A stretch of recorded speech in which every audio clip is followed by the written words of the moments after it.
অল্প কিংবা বেশি সংস্কার বলেও কিন্তু কিছু নেই। রাষ্ট্র ও রাজনীতির প্রয়োজনের সংস্কার একটি চলমান প্রক্রিয়া, ধারাবাহিক প্রক্রিয়া। তবে আমার কাছে মনে হয় পুঁথিগত সংস্কারের চেয়েও প্রায়োগিক সংস্কার বরং অনেক বেশি জরুরি।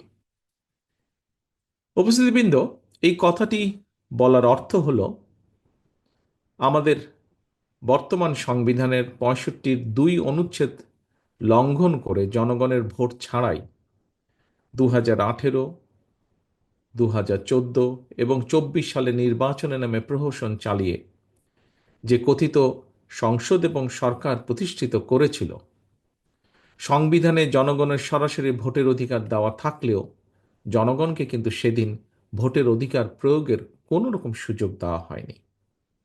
ফ্যাসিবাদ কায়েম করে জনগণকে, সারা দেশের জনগণকে অসহায় এবং ক্ষমতাহীন করে রাখা হয়েছিল। এ কারণেই আমি মনে করি রাষ্ট্রে স্বৈরাচার কিংবা ফ্যাসিবাদ রুখে দিতে সবচেয়ে বেশি প্রয়োজন জনগণের রাজনৈতিক ক্ষমতায়ন।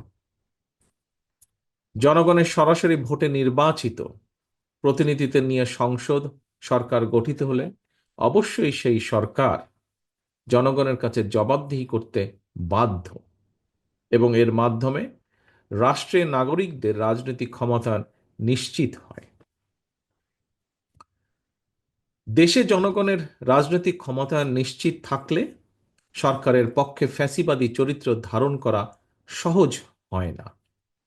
সরাসরি ভোটে নির্বাচিত সরকার, অন্তর্বর্তীকালীন সরকার কিংবা তত্ত্বাবধায়ক সরকার, সরকারের চরিত্র যাই হোক, সরকারকে জনগণের কাছে জবাবদিহি করতে বাধ্য করা না গেলে ক্ষমতাসীন সরকার হয়তো নিজেদের অজান্তেই স্বৈরাচারী হয়ে ওঠে।